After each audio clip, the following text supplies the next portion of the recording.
Toll প্লাজার নাম হচ্ছে ভারত কোন্ড টোল প্লাজা, যেখানে 40 রুপিস আমার দিতে হয়েছিল। এটা হচ্ছে ফার্স্ট টোল প্লাজা।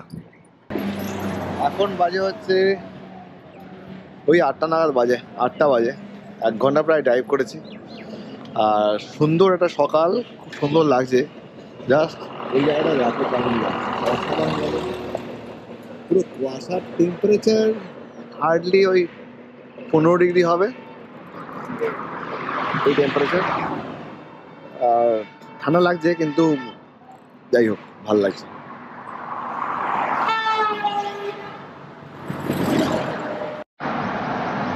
সকাল সকাল তেল ভাজা খাওয়া উচিত না, তাও খাচ্ছি। দারুণ খেতে এটা, ব্রেড পকোড়া দেখে লোক সামলাতে পারলাম না।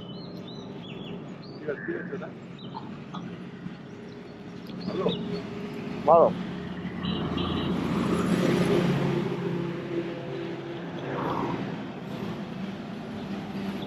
জাস্ট ব্রেড দিয়েছে, ভিতরে কোনো পুর নেই, ওটাই যা। খেতে ভালো।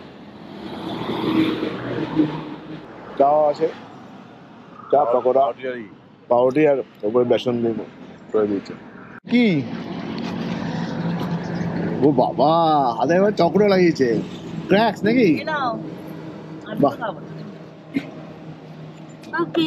বলে একটা জায়গাতে আসলাম, সেখানে তেলটা ভরে নিলাম, মোটামুটি 15 লিটার তেল ভরলাম, মানে ফুল ট্যাঙ্ক হলো 15 লিটারে। তো এখন যাব। আর এখানে টয়লেটটা ভালো, মোটামুটি পরিষ্কার আছে। এই জায়গা বিপি দেখে দাঁড়িয়ে গেছে, আর কিছুই না। কারণ বিপি কিন্তু দেখলাম খুব কম রাস্তায় দেখা যাচ্ছে, ম্যাক্সিমাম ইন্ডিয়ান অয়েল আর এইচপি।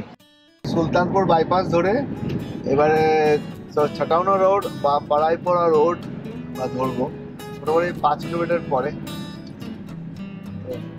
এই ছিল, এখনো যাচ্ছি, এখনো 150 কিলোমিটার বাকি আছে। 12টার সময় অ্যাপ্রোচিং টাইম বলছে, আর 2 ঘন্টা 37 মিনিট।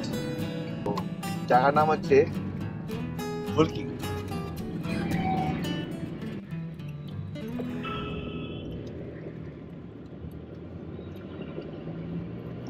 আমরা এই বাইপাসটা ধরে নিয়ে, বাইপাস না, মোটামুটি 7 কিলোমিটার ট্রাভেল করে এসে আমরা এবারে ধরছি NH731। এটা হচ্ছে NH731। এইটা তোমার হচ্ছে